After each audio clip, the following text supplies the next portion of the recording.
जय श्री कृष्णा मित्रों। तो आज हम अपने चैनल आध्यात्म की ओर में गीता के तृतीय अध्याय की बात करेंगे। हमारा प्रयास है श्रीमद् भगवद गीता को सरल और संक्षिप्त भाषा में आप तक पहुंचाया जाए। गीता के प्रथम अध्याय में हमने जाना था कि अर्जुन श्री कृष्ण भगवान से युद्ध ना करने की विनती करते हैं और कहते हैं कि अपने सगे संबंधियों, अपने गुरुओं से युद्ध करने से तो अच्छा है कि वो युद्ध में अपने अस्त्र शस्त्र त्याग दें। अब आगे यहाँ से शुरू करते हैं गीता का द्वितीय अध्याय। ओम श्री परमात्मने नमः। संजय बोले कि पूर्वोक्त प्रकार से करुणा करके व्याप्त और आंसुओं से पूर्ण तथा व्याकुल नेत्र वाले शोकयुक्त उस अर्जुन के प्रति भगवान मधुसूदन ने वचन कहा। हे अर्जुन, तुमको इस विषम स्थल में यह ज्ञान किस हेतु से प्राप्त हुआ? क्योंकि ना तो ये श्रेष्ठ पुरुषों से आचरण किया गया है, ना स्वर्ग को देने वाला है, ना कीर्ति को करने वाला। इसलिए हे अर्जुन, नपुंसकता को मत प्राप्त हो, ये तेरे योग्य नहीं है। हे परम तप, तुच्छ हृदय की दुर्बलता को त्याग कर युद्ध के लिए खड़ा हो। यहाँ श्री मधुसूदन भगवान, कृष्ण भगवान अर्जुन से कह रहे हैं कि तू दुर्बलता को मत प्राप्त हो, नपुंसकता को मत प्राप्त हो, युद्ध के लिए खड़ा हो। तब अर्जुन बोले कि हे मधुसूदन, मैं रणभूमि में भीष्म पितामह और द्रोणाचार्य के प्रति किस प्रकार बाणों से युद्ध करूंगा। द्रोणाचार्य अर्जुन के गुरु थे और भीष्म पितामह उनके बड़े सबसे बड़े थे उनके घर में। क्योंकि हे अरिसूदन, दोनों ही पूजनीय हैं, इसलिए इन महान भाव गुरुओं को न मारकर इस लोक में भिक्षा अन्न भी भोगना कल्याणकारक समझता हूँ। क्योंकि गुरुजनों को मारकर भी इस लोक में रुधिर से सने हुए अर्थ और काम रूप भोगों को ही तो भोगूंगा। यहाँ अर्जुन श्री कृष्ण भगवान से अपनी चिंता जाहिर करते हैं। वो कहते हैं कि अपने गुरुओं को मारकर मैं क्या करूंगा, इसका मैं उन भोगों को क्या फायदा उस भोगों को प्राप्त करके। और हम लोग, आगे अर्जुन कहते हैं, और हम लोग ये भी नहीं जानते कि हमारे लिए क्या करना श्रेष्ठ है, अथवा ये भी नहीं जानते कि हम जीतेंगे या हमको वो जीतेंगे जिनको मारकर हम जीना भी नहीं चाहते। वही धृतराष्ट्र के पुत्र हमारे सामने खड़े हैं। इसलिए कायरता रूप दोष करके उपहत हुए स्वभाव वाला और धर्म के विषय में मोहित हुआ मैं आपसे पूछता हूँ, जो कुछ निश्चय किया हुआ कल्याणकारक साधन हो वो मेरे लिए कहिए। अर्जुन विनम्रतापूर्वक श्री कृष्ण भगवान से कह रहे हैं कि जो कुछ मेरे लिए प्रभु अच्छा हो वो मुझे बताया जाए, क्योंकि मैं आपका शिष्य हूँ। इसलिए आपके शरण हेतु मेरे को शिक्षा दीजिए। क्योंकि भूमि में निष्कंटक धन्य धान्य संपत्ति राज्य को और देवताओं को स्वामी पने को प्राप्त होकर भी मैं उस उपाय को नहीं देखता हूँ जो कि मेरी इंद्रियों के सुखाने वाले शोक को दूर कर सके। संजय बोले, हे राजन, निद्रा को जीतने वाला अर्जुन अंतर्यामी श्री कृष्ण महाराज के प्रति इस प्रकार कहकर फिर श्री गोविंद भगवान से युद्ध नहीं करूंगा ऐसे स्पष्ट कहकर चुप हो गए। उसके उपरांत हे भरतवंशी धृतराष्ट्र, अंतर्यामी श्री कृष्ण महाराज ने दोनों सेनाओं के बीच में उस शोकयुक्त अर्जुन को हंसते हुए से वे वचन कहे। श्री कृष्ण भगवान हंसे ये सुनकर कि अर्जुन की नादानी भरी बातें सुनकर। हे अर्जुन, तू ना शोक करने योग्यों के लिए शोक करता है और पंडितों के से वचनों को कहता है, परंतु पंडित जन जिनके प्राण चले गए हैं उनके लिए और जिनके प्राण नहीं गए हैं उनके लिए भी शोक नहीं करते। क्योंकि आत्मा नित्य है, इसलिए शोक करना अयुक्त है। वास्तव में ना तो ऐसा ही है कि मैं किसी काल में नहीं था अथवा तू नहीं था अथवा ये राजा लोग नहीं थे, ना ही ऐसा ही है कि इससे आगे ये सब नहीं रहेंगे। श्री कृष्ण भगवान अर्जुन को ये समझाते हैं कि पंडित जन जो होते हैं वो जो लोग जीवित हैं उनके लिए भी शोक नहीं करते और जो जीवित नहीं हैं उनके लिए भी शोक नहीं करते। वो एक सच्चाई को बताते हैं कि ये सभी लोग हर काल में जीवित थे। ये राजा लोग भी थे, हम भी थे और तुम भी थे। ये श्लोक को मैं फिर से बोल रहा हूँ। हे अर्जुन, तू न शोक करने वालों के लिए शोक करता है और पंडितों के से वचनों को कहता है, परंतु पंडित जन जिनके प्राण चले गए हैं उनके लिए और जिनके प्राण नहीं गए हैं उनके लिए भी शोक नहीं करते, क्योंकि आत्मा नित्य है, इसलिए शोक करना अयुक्त है। वास्तव में ना तो ऐसा ही है कि मैं किसी काल में नहीं था अथवा तू नहीं था अथवा ये राजा लोग नहीं थे, और ना ऐसा ही है कि इससे आगे हम सब नहीं रहेंगे। किंतु जैसे जीवात्मा की इस देह में कुमार, युवा और वृद्धावस्था होती है, वैसे ही अन्य शरीर की प्राप्ति होती है। उस विषय में धीर पुरुष नहीं मोहित होता है, अर्थात जैसे कुमार, युवा और जरावस्था रूप स्थूल शरीर का विकार अज्ञान से आत्मा में भासता है, वैसे ही एक शरीर से दूसरे शरीर को प्राप्त होना सूक्ष्म शरीर का विकार भी अज्ञान से ही आत्मा को में भासता है। इसलिए तत्व को जानने वाला धीर पुरुष इस विषय में नहीं मोहित होता। श्री कृष्ण भगवान अर्जुन को समझा रहे हैं कि जैसे हमारे तीन शरीर, जैसे हम बचपन प्राप्त करते हैं, जवानी में आते हैं और वृद्धावस्था में जाते हैं, तो हमें नए नए शरीर की और उसके बाद हमें नए शरीर की प्राप्ति होती है, वैसे ही हमें इसके विषय में मोहित नहीं होना चाहिए। हे कुंती पुत्र, सर्दी गर्मी और सुख दुख को देने वाले इंद्रिय और विषयों के संयोग तो क्षण भंगुर और अनित्य हैं। बहुत ही महत्वपूर्ण बात श्री कृष्ण भगवान अर्जुन से कह रहे हैं। सर्दी गर्मी सुख दुख को देने वाले इंद्रिय और विषयों के संयोग तो क्षण भंगुर हैं और अनित्य हैं, इसलिए हे भारतवर्षी अर्जुन, तू उनको सहन कर, क्योंकि हे पुरुष श्रेष्ठ, दुख सुख को समान समझने वाले जिस धीर पुरुष को ये इंद्रियों के विषय व्याकुल नहीं कर सकते, वो मोक्ष के लिए योग्य होता है।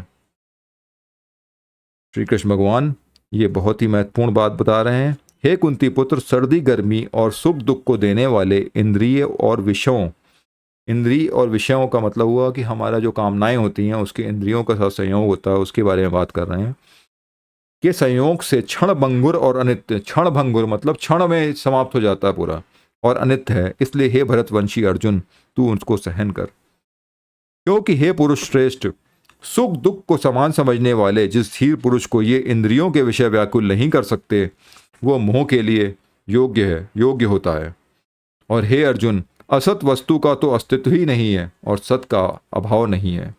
इस प्रकार दोनों का ही तत्वज्ञानी पुरुषों द्वारा देखा गया है। श्री कृष्ण भगवान यहाँ ये बात कर रहे हैं कि असत का कभी यहाँ पे असत कभी था ही नहीं, अस्तित्व ही नहीं था, और सत का अभाव नहीं है, यानी जो था कभी वो हमेशा रहेगा और जो नहीं था वो कभी नहीं रहेगा।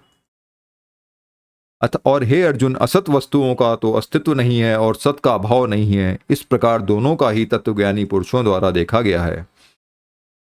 इस न्याय के अनुसार नाश रहित तो उसको जान जिससे ये संपूर्ण जगत व्याप्त है, क्योंकि इस अविनाशी का विनाश करने को कोई भी समर्थ नहीं है। श्री कृष्ण भगवान कह रहे हैं कि इस अविनाशी को समाप्त करने को कोई समर्थ नहीं है, और इस नाश रहित अपरमेय नित्य स्वरूप जीवात्मा के सब शरीर नाशवान कहे गए हैं। इसलिए हे भरतवंशी अर्जुन, तू युद्ध कर। श्री कृष्ण भगवान कह रहे हैं कि हे भरतवंशी अर्जुन, तू युद्ध कर। इस नाशवान शरीर के लिए ना सोच, क्योंकि ये तो एक दिन नाश हो जाना है। इस नाशवान शरीर के लिए मत सोच। जो इस आत्मा को मारने वाला समझता है और जो इसको मरा मानता है, वो दोनों ही नहीं जानते, क्योंकि ये आत्मा ना मरता है और ना मारा जाता है।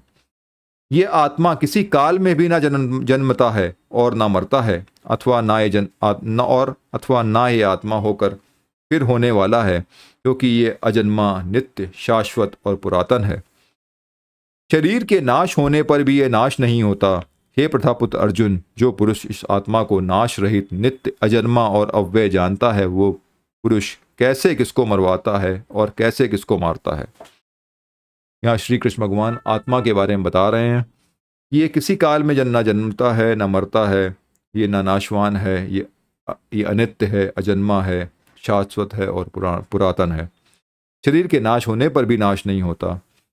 हे प्रथापुत्र अर्जुन, जो पुरुष इस आत्मा को नाश रहित, नित्य, अजन्मा और अव्यय जानता है, वो पुरुष कैसे किसको मरवाता है और कैसे किसको मारता है। यानी कि जो ये जान जाता है कि आत्मा ना तो मरता है ना मारा जाता है, तो वो ना तो किसी को मार सकता है ना किसी के द्वारा मर सकता है। यदि तू कहे कि मैं तो शरीरों के वियोग का शोक करता हूँ, तो ये भी उचित नहीं, क्योंकि जैसे मनुष्य पुराने वस्त्रों को त्याग कर दूसरे नए वस्त्रों को ग्रहण करता है, वैसे ही जीवात्मा पुराने शरीर को त्याग कर दूसरे नए शरीरों को प्राप्त होता है। यहाँ श्री कृष्ण भगवान बहुत ही अच्छी बात बोल रहे हैं अर्जुन से कि जैसे हम कोई वस्त्र पुराने हो जाते हैं तो उनका त्याग कर देते हैं,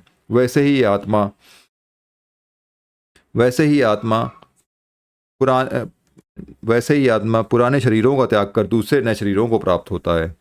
हे अर्जुन, इस आत्मा को शस्त्र आदि नहीं काट सकते और इसको आग नहीं जला सकती, इसको जल गीला नहीं कर सकते और वायु नहीं सुखा सकता, क्योंकि ये आत्मा अच्छेद है। ये आत्मा अदहा है, अकेद्य और अशोध्य है। ये आत्मा निसंदेह, नित्य, सर्वव्यापक, अचल, स्थिर रहने वाला और सनातन है। यहाँ श्री कृष्ण भगवान आत्मा के बारे में बता रहे हैं। ये आत्मा जिसको कोई जला नहीं सकता, जिसमें कोई छेद नहीं कर सकता, जिसको कोई वायु सुखा नहीं सकता, जल गीला नहीं कर सकता, आग जला नहीं सकती, ये इन सबसे परे है। यही आत्मा है। इस आत्मा के बारे में हमें गीता ही सबसे महत्वपूर्ण ज्ञान देती है। ये आत्मा अव्यक्त अर्थात इंद्रियों का अविषय, और ये आत्मा अचिंत्य अर्थात इस मन का अविषय, और ये आत्मा विकार रहित अर्थात ना बदलने वाला कहा गया है। इससे हे अर्जुन, इस आत्मा को ऐसा जानकर तू शोक करने योग्य नहीं है, अर्थात तुझे शोक करना उचित नहीं है।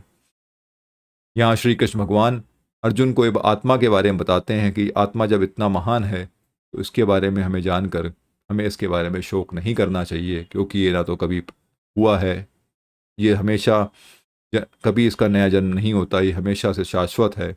ये पहले भी था, अभी भी है और आगे भी रहेगा। यदि तू इसको सदा जन्मने और सदा मरने वाला माने तो भी हे अर्जुन, इस प्रकार शोक करने को योग्य नहीं है, क्योंकि ऐसा होने से तो जन्मने वाले की निश्चित मृत्यु और मरने वाले का निश्चित जन्म होना सिद्ध हुआ। इससे भी तू बिना उपाय वाले विषय में शोक करने के योग्य नहीं है। श्री कृष्ण भगवान यहाँ पे ऐसा कह रहे हैं कि अगर इसको तुम ऐसा मानो कि जन्म ले रहा है आत्मा और मर रहा है, तो भी उस स्थिति में भी तुझे इस पे शोक नहीं करना चाहिए। ये भीष्म आदि को के शरीर मायामय होने से अनित्य है, इससे शरीरों के लिए भी शोक करना उचित नहीं है, क्योंकि हे अर्जुन, संपूर्ण प्राणी जन्म से पहले बिना शरीर वाले और मरने के बाद भी बिना शरीर वाले ही हैं, केवल बीच में ही शरीर वाले प्रतीत होते हैं। फिर उस विषय में चिंता ही क्या। श्री कृष्ण भगवान आत्मा का ज्ञान देने के बाद ये बता रहे हैं अर्जुन को कि जब हम जन्म लेते हैं और मृत्यु के बीच में ही शरीर वाले रहते हैं, उसके पहले भी हम बिना शरीर वाले ही हैं और उसके बाद भी बिना शरीर वाले ही हैं।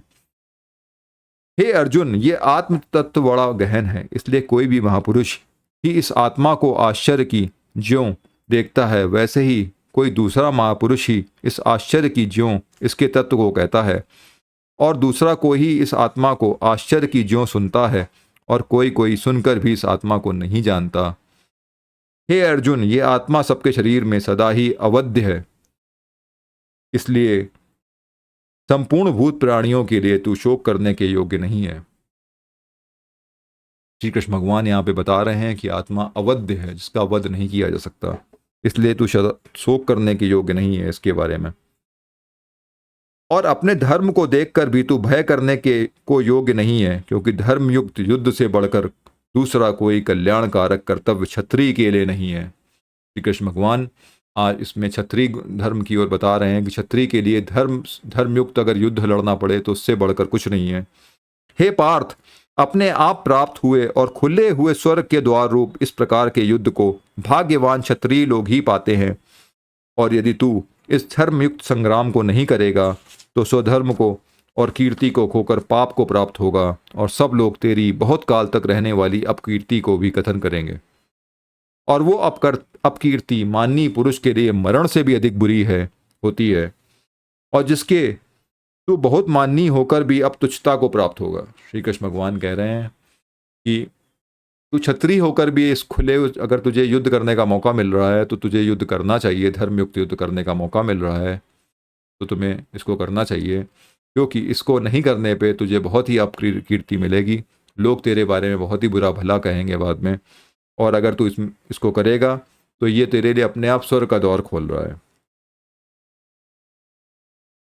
अब कीर्ति माननीय पुरुष के लिए मरण से भी अधिक बुरी होती है, और जिनके तू बहुत माननीय होकर भी अब तुच्छता को प्राप्त होगा, वो महारथी लोग तुझे भय के कारण युद्ध से उपराम हुआ मानेंगे।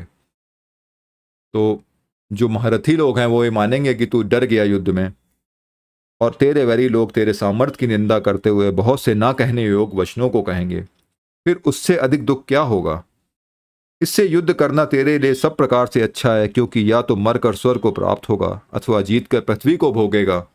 इससे हे अर्जुन, युद्ध के लिए निश्चय वाला होकर खड़ा हो। श्री कृष्ण भगवान अर्जुन से कहते हैं कि अगर तू युद्ध में जीतेगा तो धरती में बहुत राज करेगा, और अगर युद्ध में मारा जाएगा तो स्वर्ग में पहुंचेगा।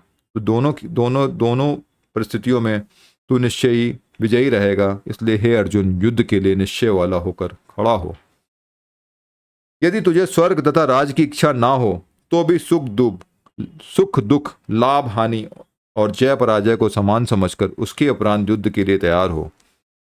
इस प्रकार युद्ध करने से तू पाप को प्राप्त नहीं होगा।